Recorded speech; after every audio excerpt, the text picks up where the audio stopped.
Vamos começar agora a aula 2. Os vetores, eles armazenam um grupo de valores com um nome só. Então, aqui nesse caso, nós temos um vetor aqui chamado aluno e com esse nome aluno, eu tenho acesso a vários valores aqui, olha. Basta saber qual a posição do valor que eu quero. Então, aqui, se eu usar, por exemplo, eco cifrão aluno 1, eu estou identificando aqui que eu quero o valor que está na posição 1 daquele vetor, e esse valor é aqui o Marcos. Então, vai ser impresso na saída lá, Marcos. Além de construir o vetor daquela maneira, com o operador de atribuição, o igual, nós também podemos usar esse construtor aqui, array, que cria o vetor. E aqui, automaticamente, ele já está usando a posição do primeiro 0, do segundo 1, do terceiro 2. Então, o PHP ele tem um vetor que inicia com a posição 0. Então, o índice do primeiro elemento aqui é sempre 0, do próximo é 1 e vai aumentando aqui.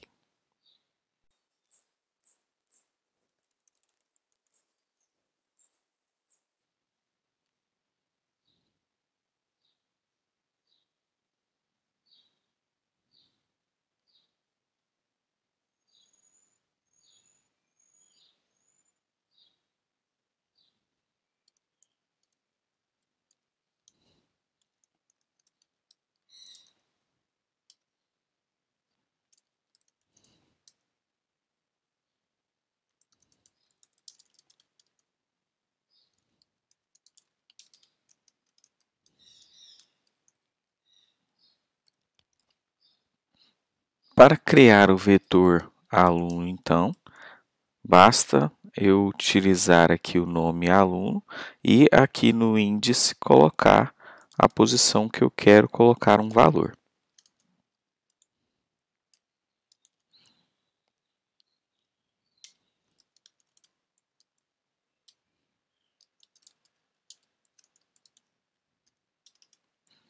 E para usar os itens daquele vetor, basta eu acessar aqui o nome do vetor e a posição que eu quero. Então, nessa página que eu tenho aqui, eu tenho um vetor aluno com 2 elementos e eu vou imprimir lá na página o elemento que tem o índice 1, que é Marcos aqui.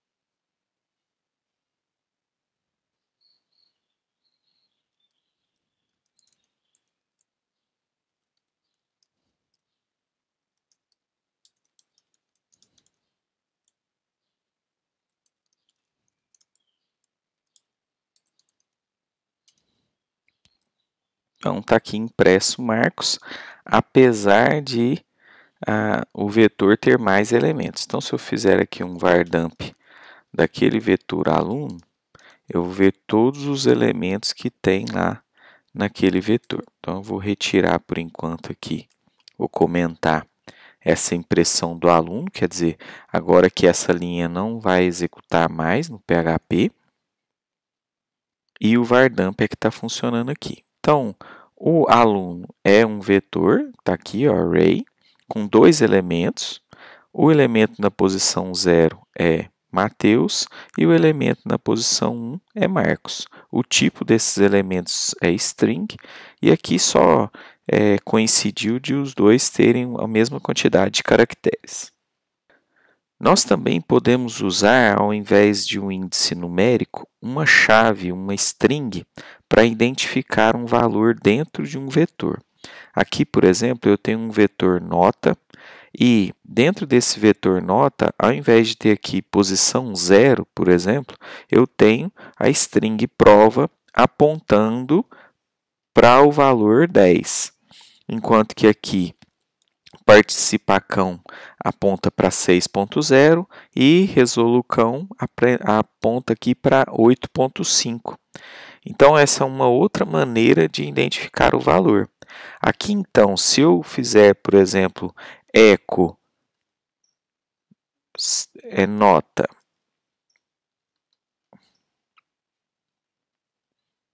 resolucão,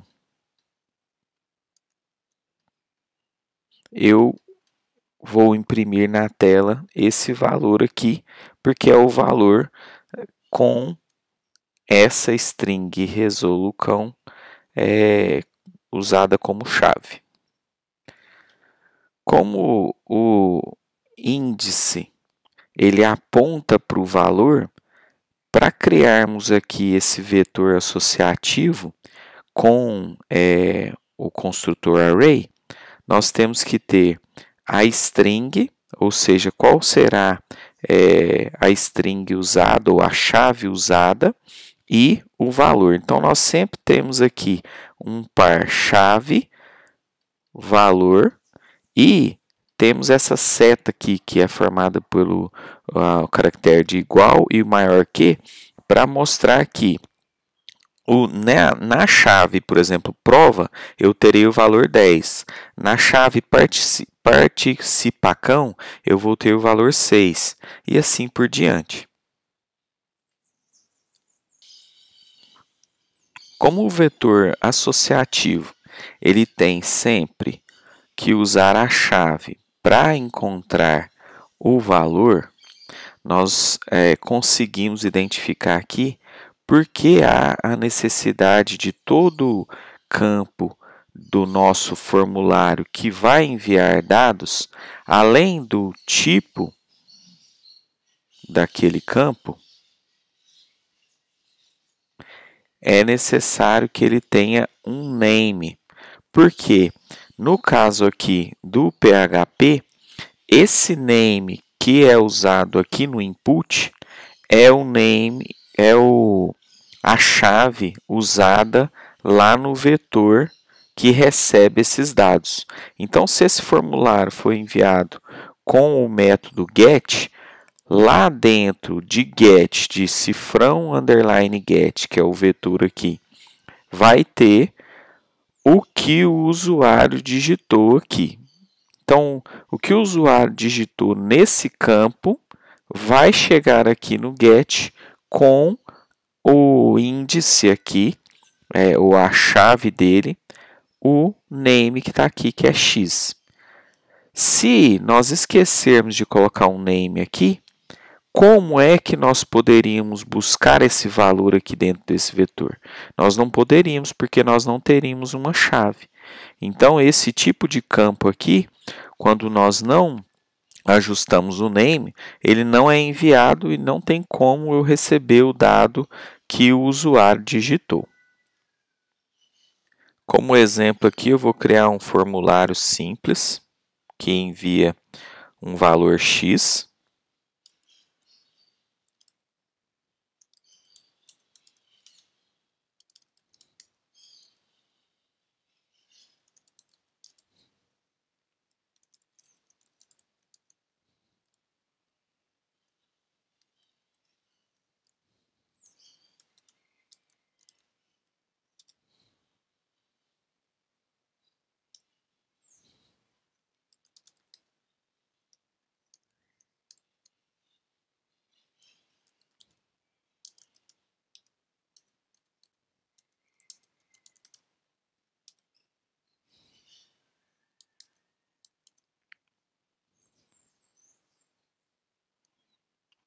E vou aqui, olha, com esse formulário, com form action aqui, eu estou enviando esses dados aqui desse formulário para a página recebe1.php.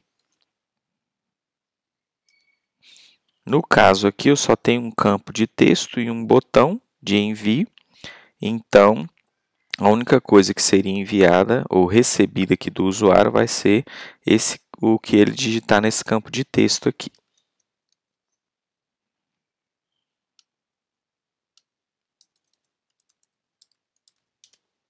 Então, o usuário digita algo aqui e aperta o botão enviar. A página recebe um, ela vai apenas exibir lá os dados. Então,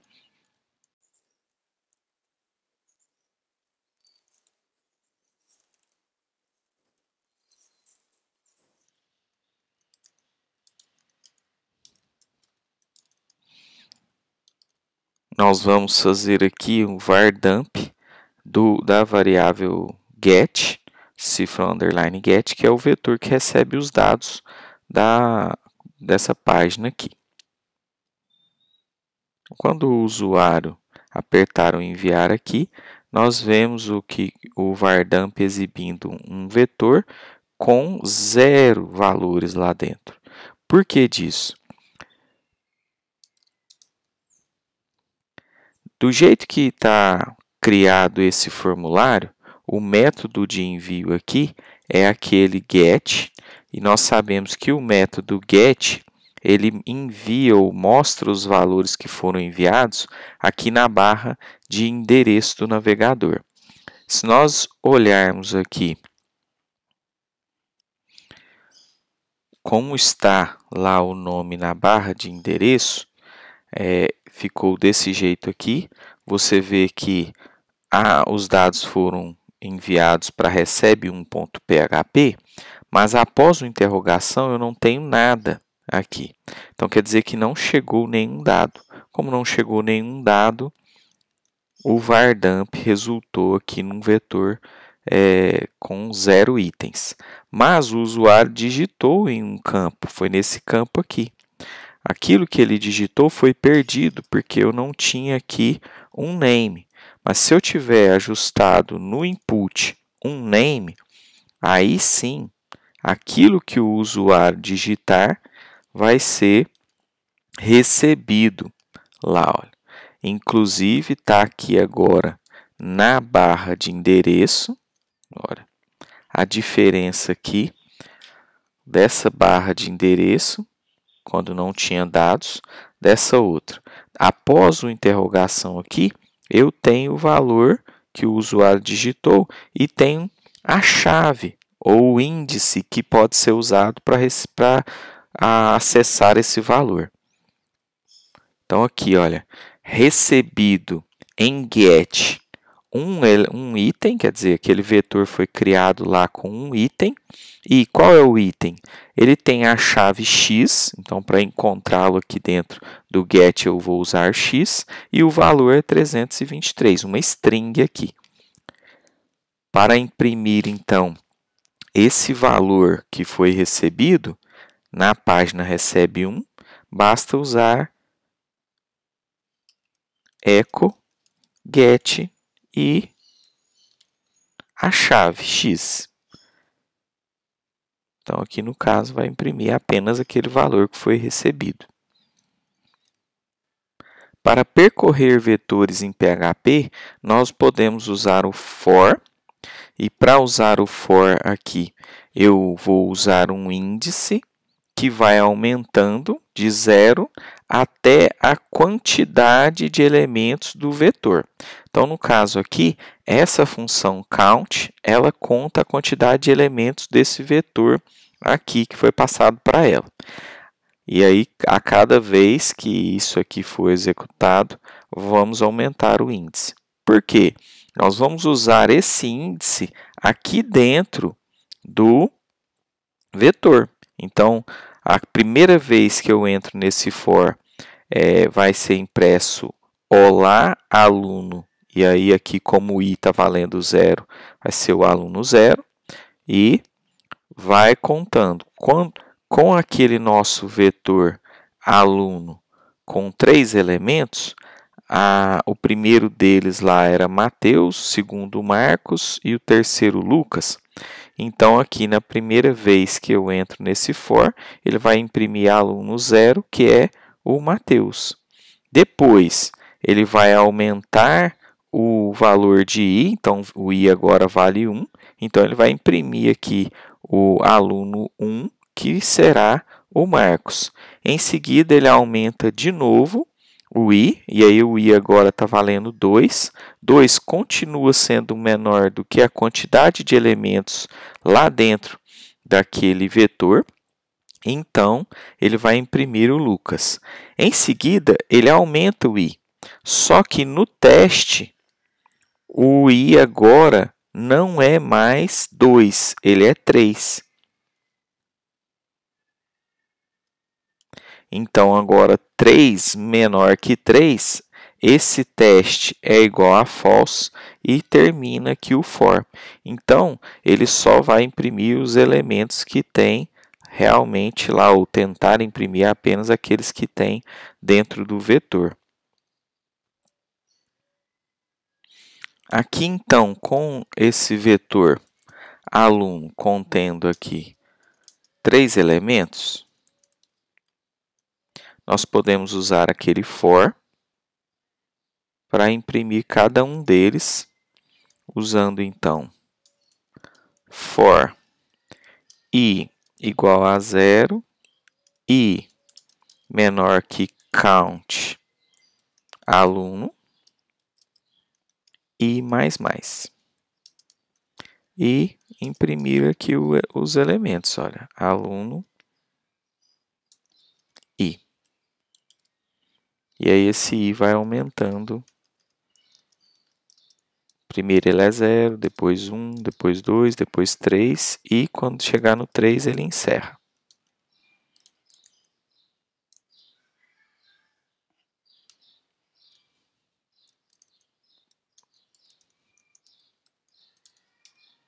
Ele imprimiu. Veja que ele imprimiu do jeito que está lá, sem espaço, sem nada. Se você quiser, você pode trabalhar esse item aqui. Olha, eu posso imprimir aqui dentro de uma string e colocar uma tag HTML, que é a tag BR, para ter uma quebra de linha entre esses itens.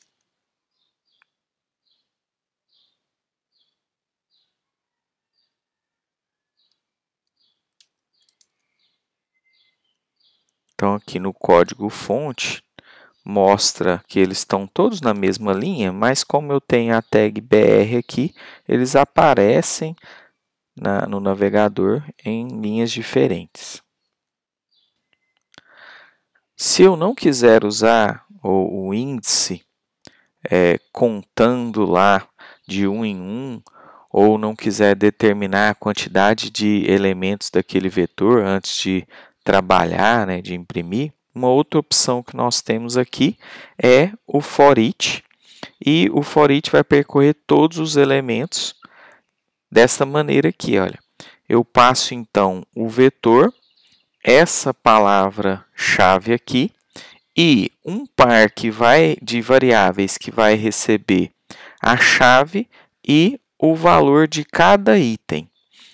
Nesse exemplo aqui, com nota tendo aqueles itens, cada um dos itens ali vai ser igual a chave e valor.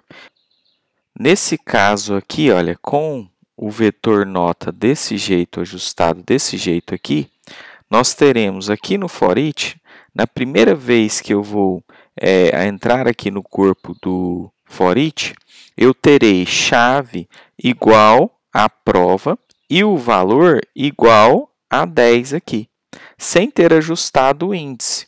O for each cuida disso tudo. Na segunda vez, a chave ela é igual a participacão aqui e o valor igual a 6. E na última vez que ele percorre aqui para imprimir, a chave é igual a essa aqui e o valor é igual a esse. Como exemplo aqui do for each, nós podemos usar o for each com esse vetor aluno também, mesmo que ele tenha aqui os índices numéricos. Basta colocar aqui, olha, o vetor, o as aqui, e aqui na primeira variável, a variável que vai receber as chaves e depois da seta aqui com igual ou maior que, a variável que vai receber os valores. Então, aqui no caso, C vai receber a chave e V vai receber o valor. Então, aqui eu posso imprimir, olha, chave C e valor V. Posso colocar uma quebra de linha aqui para nós visualizarmos esses itens em linhas diferentes aqui. Então, por exemplo, aqui ele imprimiu todos aqueles elementos do vetor aluno. Eu posso também não mostrar aqui uma das variáveis, não usá-la aqui, olha, e de qualquer maneira ele percorre todos aqueles elementos. Nós podemos usar a função sort para ordenar vetores. Basta passar para ela aqui o nome do vetor e ela vai ordenar esses vetores. Aqui nessa impressão do vetor aluno, nós poderíamos aqui, antes de imprimir, usar aqui a função sort e exibir de novo esses elementos. E aí você nota aqui que, como o valor Lucas ele vem antes de Marcos, ele ficou aqui no primeiro item, no primeiro elemento. E Mateus foi lá para o final por conta da ordem alfabética aqui. PHP suporta a programação orientada a objetos. Quer dizer que você pode usar classes e objetos dentro de PHP. Nós temos as classes que são usadas para criar os objetos. E essas classes elas possuem propriedades e métodos. No caso aqui, as propriedades são as variáveis dessas classes e os métodos são as funções. Aqui, nós temos um exemplo simples de uma classe chamada aluno. Então, aqui nós estamos vendo como criar uma classe em PHP. Aqui, você tem uma propriedade chamada nome e aqui tem um método também chamado nome. Com aquela classe definida, né, aquela classe aluno, para criar um objeto dela, nós usamos a palavra-chave new. Então, aqui, a variável primeiro, ela vai receber um novo objeto dessa classe aluno. E, então, eu posso usar um método lá daquela classe. Para usar o método dela, nós sempre temos o objeto, essa seta aqui, que é diferente daquela dos vetores, ela é o sinal de menos e o maior que, e o nome do método, seguido lá de parênteses e os parâmetros daquele método.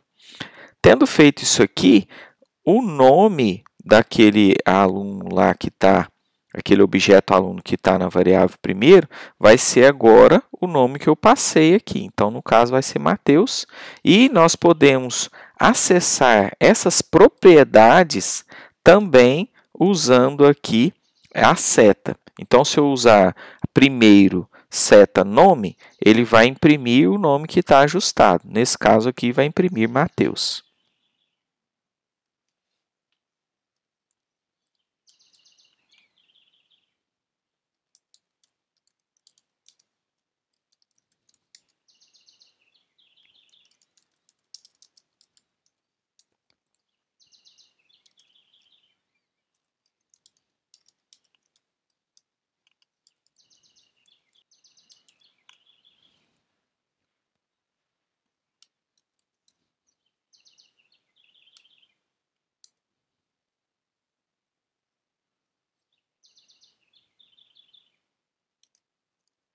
Então, como exemplo aqui, tendo aquela classe aluno ali, nós vamos criar o primeiro deles ali com new aluno e depois ajustar o nome dele.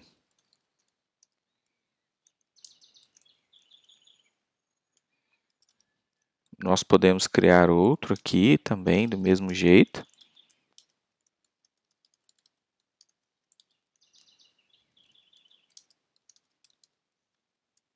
E nós podemos imprimir esses valores utilizando lá o nome da variável e a propriedade que nós queremos exibir aqui.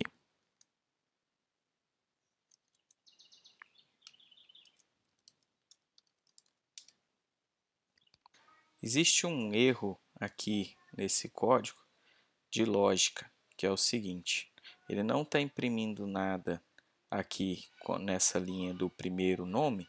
Por quê? Porque por conta da função que está ajustando o nome. Lembra que nós tínhamos aqui um nome vazio e tínhamos um método nome que recebe o novo. Se ele não receber nada, então esse novo aqui fica igual a null. Mas no caso aqui, na linha 25, por exemplo, quando nós criamos lá o Mateus, nós ajustamos o método nome com o valor Mateus. Então aqui chegou como se o novo aqui ficasse valendo Mateus. Valendo Mateus aqui, esse if que testa se novo é nulo, ele retorna false. Como false não é igual a true, pula toda essa parte aqui. E com isso não ajusta o novo nome aqui, o nome para o novo que foi passado, que é o Mateus. E aí na impressão eu estou imprimindo apenas um null e não dá para ver nada, porque é uma string vazia que está saindo. Então no caso aqui, o que temos que fazer é mudar esse teste aqui, olha, para ao invés de verificar se é igual a true, é verificar se é diferente de true. Ou seja, se não for null o novo, então eu vou ajustar o nome aqui para esse novo. E aí sim são impressos aqui os dois nomes, tanto do Mateus quanto do Marcos. Posso até colocar aqui, olha.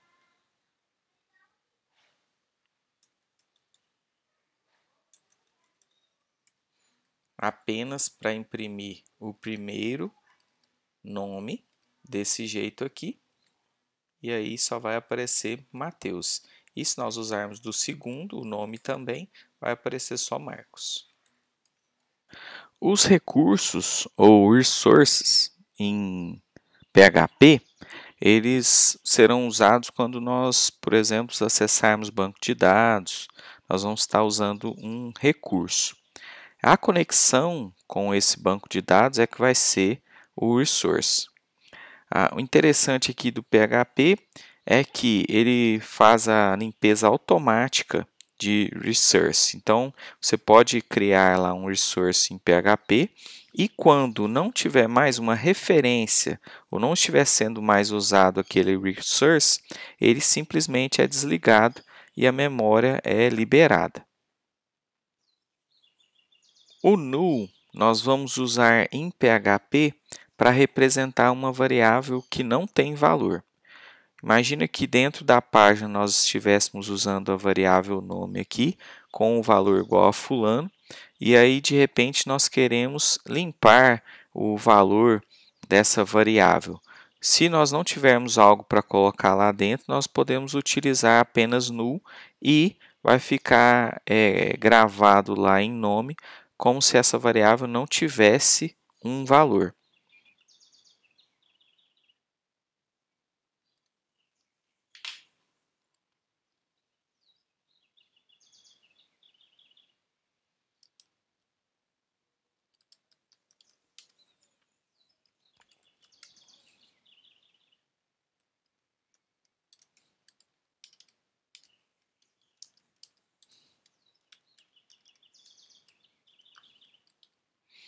Nesse caso aqui, nós estamos imprimindo nessa página nulo.php a variável oi.